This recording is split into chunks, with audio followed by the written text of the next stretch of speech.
समस्त साहित्यप्रेमी सारस्वत साधक साधिका केसी Raut education channel तरफ मु कंडूरी चरण राउत प्रथमे नमस्कार जनाउछि।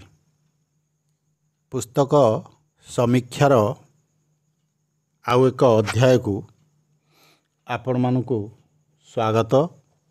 आज अछि कवि संतोष कुमार शतपथी देशवंदना पुस्तकर समीक्षाटी दैनिक संवादपत्र अपराह्न 29/10/2023 रविवार दिन प्रकाशित होईछि।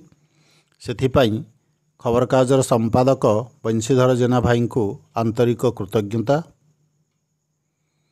समीक्षाटी शुणिबा पूर्वरु अनुरोध करी जो माने मो चैनल नुआ दयाकरी सब्सक्राइब करने सहित निजर गठनमूलक मतामत देवे, जहा फल आग को मोर भूल को सुधारी पारिबे।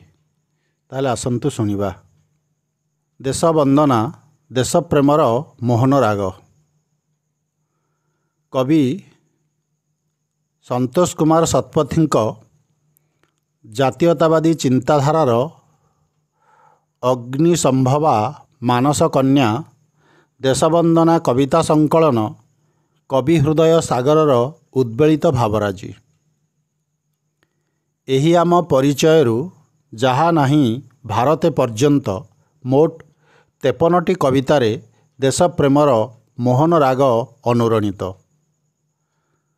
भारतीयंक परिचय देवाकु जाई संकलनर प्रथम कविता एही आम परिचय रे कवि गाइछंती।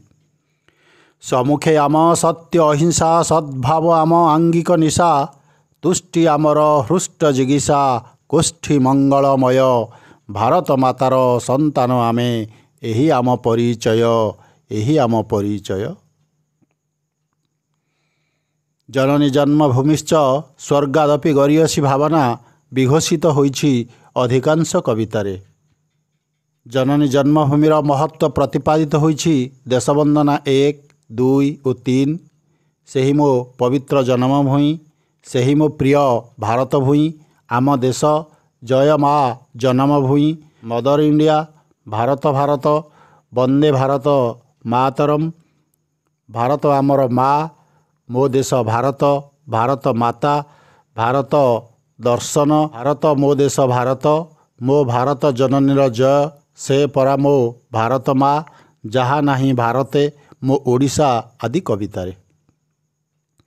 सेही मो प्रिय भारत भूमि कवितारे से लेखन्ति दानव जहीं मानव हुए देव, सेही मो प्रिय भारत भूमि तार सरीके हेब। समग्र विश्वरे भारत हेउछि आध्यात्मिक गुरु। नैतिक शक्ति रे भारत शक्तिशाली। अहिंसा सत्य और शांति मैत्री ताहार गलार हार ओ मथार मुकुट सदृश। ताहार संतान भाव गर्व करी कवि मु संतान से भारत मार कवितारे गाई उठिछंती। अहिंसा जहार पाट परिधेय, सत्य जहार गलार हार, मैत्री जहार मथार मुकुट, संतान मुहि सेई मार, संतान मुहि सेई मार।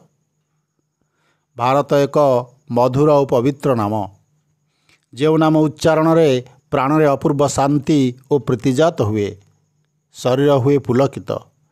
तेणु भारत दर्शन कवितारे से गाइछंती केड़े मधुर नाटी सते भारत मार, भूमि रे देवी प्रतिमा सम रूपटी ताहार। माँ माटी पाई कर्म करिवाकू कवि सते जेमती पण करिछंती। तेणु ए माटी पाई की कवितारे से गाइछंती एमाटी पाइंकी जन्म मोहर, एमाटी को पाए भल, एमाटी पाइंकी कर्म करिबी, अछि मो देहरे बल, अछि मो देहरे बल। तेणु देहरे बल थिबा पर्यंत ए माटी पाई कर्म करिवाकू सते जेमिति से प्रतिज्ञा करिछंती। स्वदेश प्रेम आमर अमूल्य संपद। एहा द्वारा व्यक्ति चरित्र उत्तरण घटिबा सहित जन्मभूमिर हित साधित होइथाए। देश प्रेमर कसटी पथर रे कवि जने परीक्षित व्यक्ति। तेणु जन्मभूमिर वंदना गान करने सह ताहार सेवा करने मार आशीष भिक्षा करिछन्ति।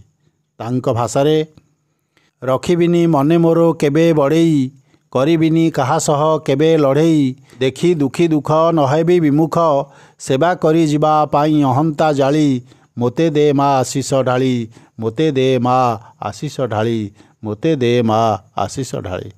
जुगे जुगे जन्मभूमिर मुख उज्ज्वल करिया पाई जोगजन्मा बरपुत्र मानकर आविर्भाव घटिछि। गांधी नेहरू सुभाष गोपबंधुଙ୍କ भली देशप्राण व्यक्ति माने जन्मभूमिर गौरव वृद्धि पाई अचिंतनीय उद्यम करि जाइछन्ति। सेहीपरि हरिश्चंद्र पुंडरीकଙ୍କ महत कर्म और वाणी स्मरण करिछन्ति कवि। मो भाग्यवान कवितारे से लिखिछन्ति सुभाषଙ୍କ ठारू शुणी अछि वीर गान महात्माଙ୍କ अहिंसार धरी सत्य तान हरिश्चंद्र सत्य रक्षा देई जोगदान पुंडरीक जीवनरू बुझी अछि मान पुंडरीक जीवनरू बुझी अछि मान। संतोषଙ୍କ कविता सबू देश प्रेमर प्रवहमान स्वच्छ जलधारा परी पाठकर काव्यिक चेतना को आह्लादित करे एवं हृदयर अंतःस्थल को छुई जाए।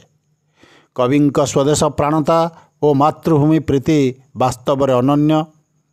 देश प्रेम ही जीवनर चरितार्थता सिद्ध होइथाए बोली देशवंदना संकलनर अधिकांश कवितारे वर्णना करिछन्ति कवि।